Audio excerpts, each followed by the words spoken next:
Hi, this is Sarah, Jordan, Lisbania, Saida, Allison, and we are going to share with you our PowerPoint on HPV transmission and oral cancer development.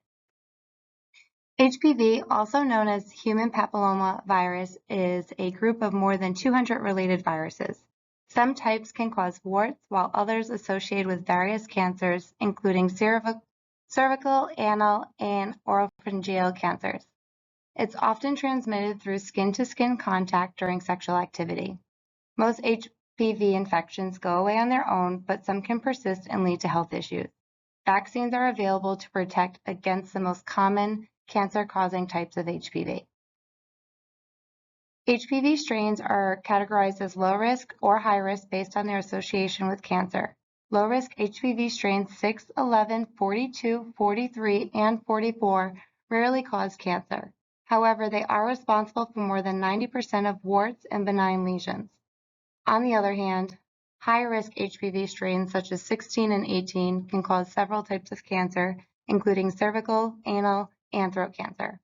Additional high-risk strains that may induce carcinogenesis are HPV 31, 33, and 35.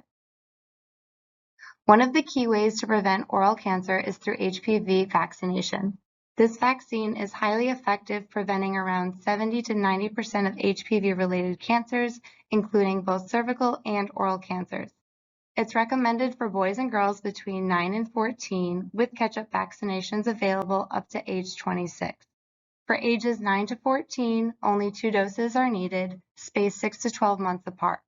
For older teens and young adults, ages 15 to 26, or those with compromised immune systems, a 3-dose schedule is recommended over 6 months.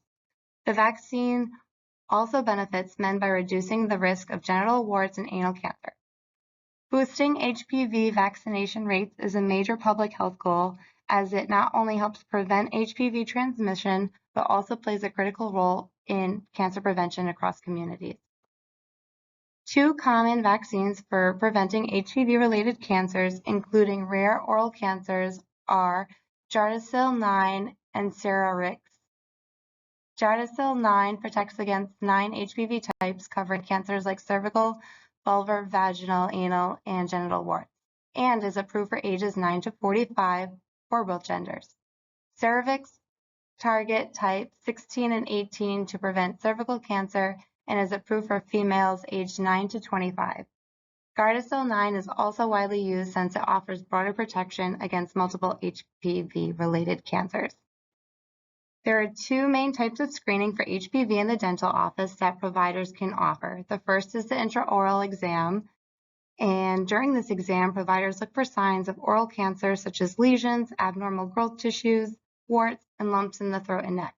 Another type of testing that is not commonly used is an oral rinse PCR test.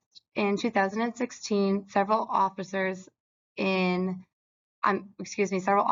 Seattle collected saliva from their patients and measured the viral load of them. 15,000 cases and 1% came back positive for HPV 16-18.